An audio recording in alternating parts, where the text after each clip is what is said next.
Okay, hi. Thanks for coming. We're continuing in Derech Hashem, Chelek Gimel, Perek Dalet, Os Yud, Section 3, Chapter 4, Number 10. We're in the middle of the paragraph. Not in the middle of the paragraph, we're in the middle of Section 10. And in the name and edition, we're on page 442. And we're discussing false prophets, false prophecies. We have such a thing as prophecy, where a person can become so close to Hashem with certain preparations and certain ways to learn about the skills of being a prophet. We talked about they had prophecy schools back in Israel back in the day, talking the times of the first temple, where you could go and you could study under a master prophet to become an expert prophet, somebody who can go through the stages, through the steps to become very close with Hashem. And through that closeness, Hashem would deliver messages, divine messages, into the person's mind. And we mentioned that an expert prophet would know clearly when he was getting a message from Hashem and wouldn't make a mistake. We talked about mistakes that prophets could make. Sometimes it would come about from prophets who were still in school and they weren't experts yet. And we mentioned that one of the ways that they could be tricked, a prophet who wasn't an expert, is through the kochos hatuma, the forces of impurity. God created good and evil in the world. And there are certain spiritual forces which are evil. They're forces of tumah, forces of impurity. So they also send messages to people. And those messages, though, contain half-truths. Not everything is accurate that these messengers send. We're going to learn about that tonight. An example of what happened. The destruction that could come about by listening to these kochos hatuma. So some of these prophets who were not yet experts, didn't graduate prophet school, they would be trying to receive messages from Hashem, but they didn't do it properly, and instead they received messages from the kochos hatuma and got confused and did bad things happened because of that, because they thought they were getting an authentic message from Hashem. And we mentioned Rav Aryeh Kaplan suggests that one of the big one of the draws of idolatry back in the times of the first temple was that to become a prophet and to have an authentic spiritual experience, a person had to work very hard to become close to Hashem, right? You can't just be you can't just like go to an online class about Kabbalah and think that you're going to be very close to Hashem and have an authentic spiritual experience. So people that wanted to have that spiritual feeling but didn't want to work for it would take the easy way out, and they would go worship idols and hope to get something out of it. But the experience they were getting were really kochos hatuma, forces of impurity. And he suggests that's what was the big draw of idolatry. And that's why when prophecy ended, that's why the Yetzer Hara, for the evil inclination that drew people to prophecy, the Yetzer Hara that drew people to idol worship, when that ended, that's when prophecy also ended. Because you have to have the forces of good balance the forces of evil. If we just had prophecy and there was no desire to worship idols, then the forces of good would be too powerful, and the people wouldn't have free will. I actually just found a great shir from Rav Aryeh Kaplan. If anyone's interested, I can send them. It's on YouTube. It's like an interview he did on the radio in I think it was the early 80s. And he actually talks about, he goes through the book of Yecheskel, Ezekiel, and he talks about the different stages that a prophet would experience before he or she would get to that revelation and receive messages from Hashem. So if anyone's interested, they can message me and I can send you that interview. It's very fascinating. But last week we talked about false prophets, these people that would go and instead of getting authentic messages from Hashem, they would get messages from the kochos hatuma, the forces of impurity.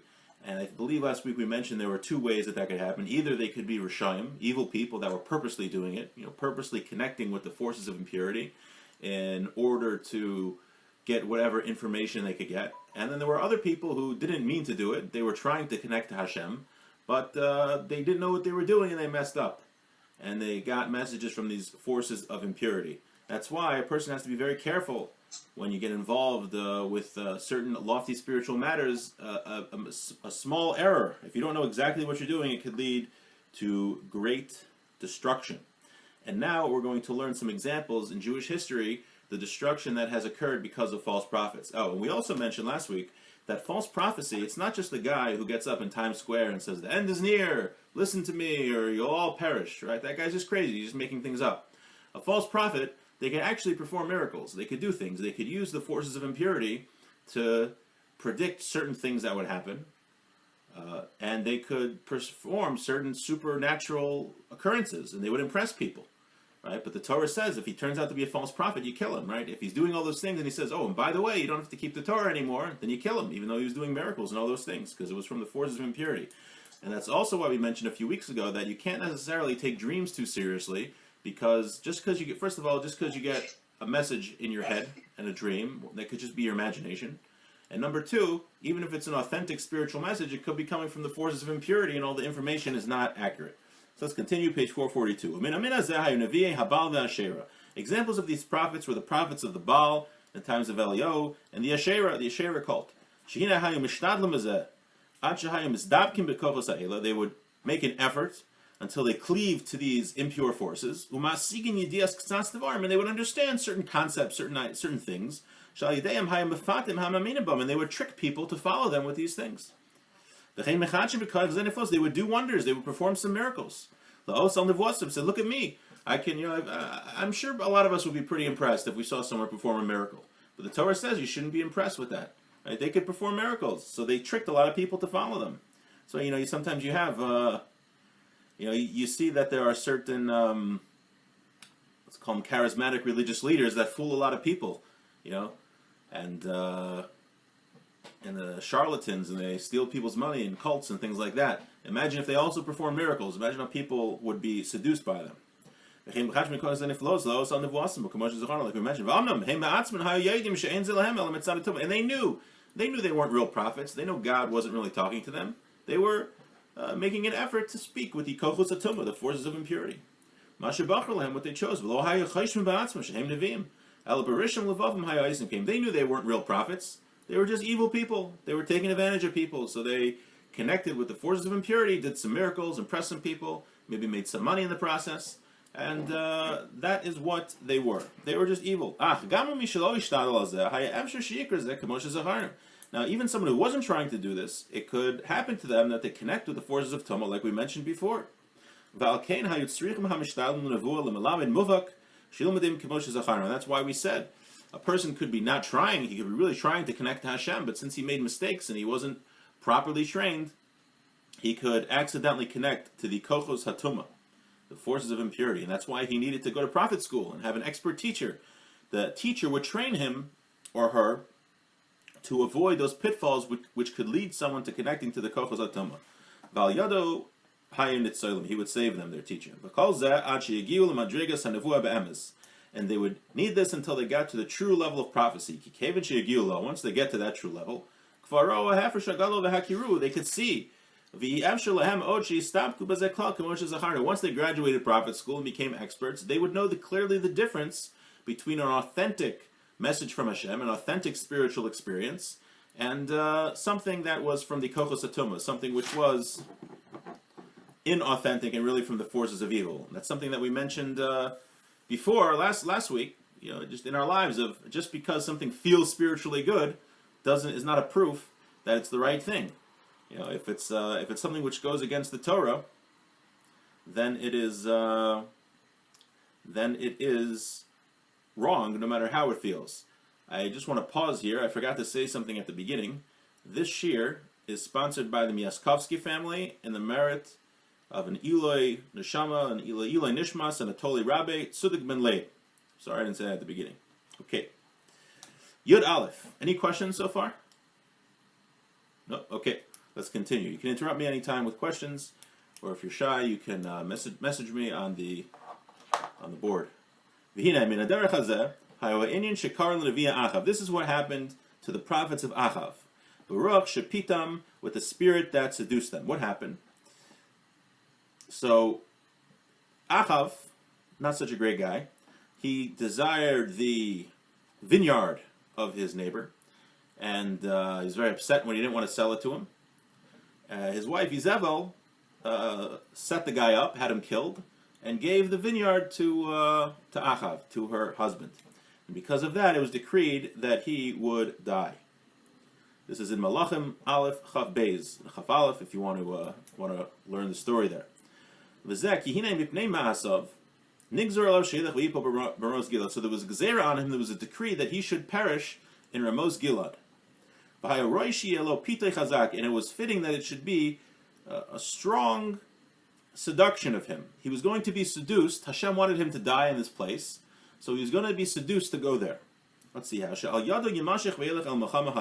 was drawn into a war. One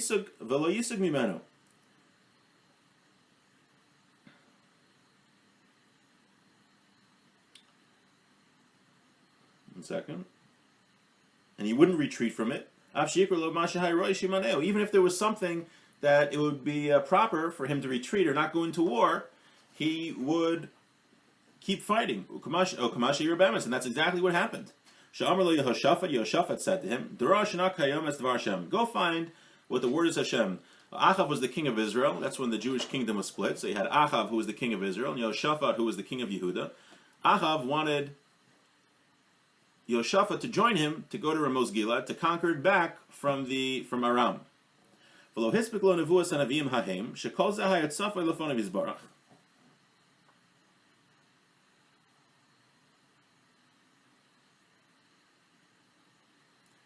says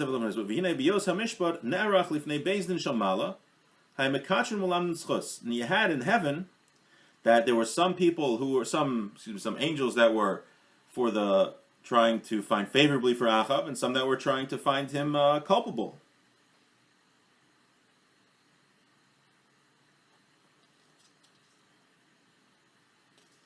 And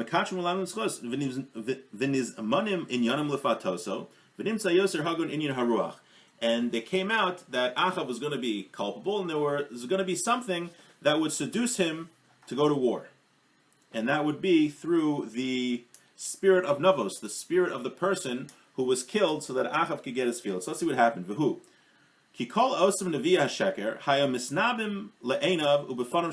All of these false prophets came, and they testified in front of Achav. They would do certain actions, and they were right in front of Achav, giving a very impressive performance, making it look like they were getting messages from Hashem. That through these actions they should have the revelation of prophecy.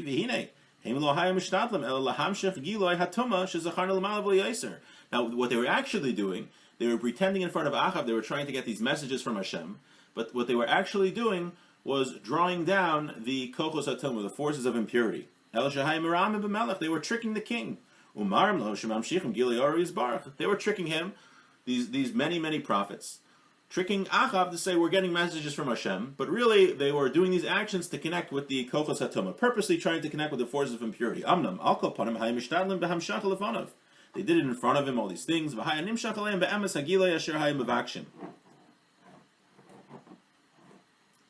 And the revelation that which they sought to get came towards them. And they did it in front of the king. So the king should think that they're getting an authentic message. This is what the verse says. All the prophets prophesied in front of him. And these are the words that came out from this impure prophecy. Ale, go up, and you'll be successful, and Hashem will deliver it in your hands. And this is what the Ruach, the force of Tumah, spoke into the prophets in their mouths. They weren't tricking themselves. They knew what they were doing. They just didn't tell Achav. They were trying to connect with the forces of Tumah, and they told Achav they were trying to connect to Hashem. Achav was tricked and he was seduced until he didn't believe Mechayahu, who was a real prophet, who said that he would not be successful and that he would be killed. And he believed the false prophets. Now, I think he's going to say, he's going to say later. Okay, but Tzidkiah ben Kanana, there was another prophet there who was Tzidkiah ben Kanana. He added on what the prophet said. Those prophets in front of Achav, they just said verbatim what the forces of impurity told him. But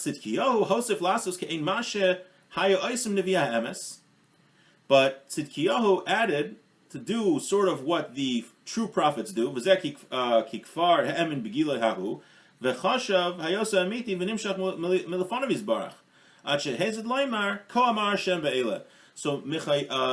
Tzidkiyahu ben Kanana, he actually thought, he was another prophet there, he actually thought he was connecting with Hashem, but he wasn't. It was really, he was also getting messages from the forces of impurity. The difference was that he thought he was actually getting a message from Hashem, while the other prophets knew what they were doing.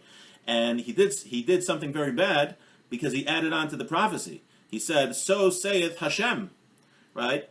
Tzidkiah thought that he was getting a message from Hashem, and he's added the word "so says Hashem," which he never got that in his prophecy. He added that on his own, which was very bad. He wasn't an expert prophet enough. He didn't graduate prophet school, so he messed up. He couldn't determine between falsehood and truth. The rabbi he said what he didn't hear. What says Ruach Navos itise, the spirit of Navos tricked him. It says furthermore, he should have checked into what he was saying. Like what Yehoshaphat said, the king of Yehuda, she'ein shnei neviim misnabnim b'signon echad. That something we discussed earlier. Yehoshaphat knew that these were false prophets. Why? Because they all said the same exact words. No prophet, even if they get the same message, will describe their prophecy in the same words. That doesn't happen. Each prophet has a different personality, and the prophecy has to filter through that prophet based on their personality. When they saw that all of these prophets, these false prophets, said the exact same words, that should have been a clue that they were false prophets, and that's what Yehoshaphat picked up on.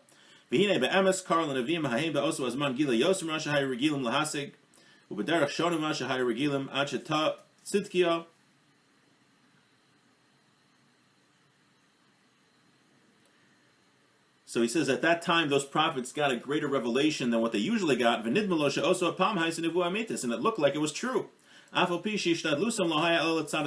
they were only trying to connect with the forces of impurity, like we mentioned, and this all came about though through Hashem. And understand this properly. This whole incident with the false prophets was orchestrated by Hashem, that Achav should be killed in this war for punishment for taking Navos's field.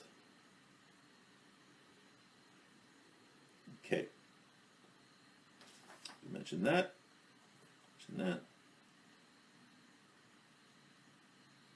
Right. That's what we said. So okay. And with that, we finish the chapter. And the next chapter is the last chapter on prophecy. That's the prophecy of Moshe Rabbeinu. We're going to learn that the prophecy of Moshe is totally different than that of all of the prophets, and we're going to discuss what that is. The Rambam actually counts that as an article of faith in the Jewish religion, that a person has to believe that Moshe's prophecy was different than all the other prophets.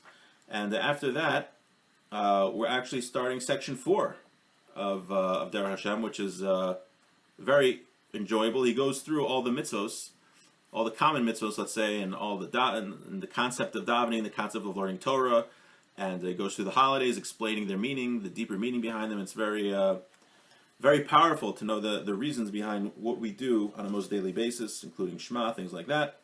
Thank you to everyone for coming, and thank you again to the Miaskovskis for sponsoring Le'iloi Nishmas Tzudek Ben Leib. Have a great evening. Thank you.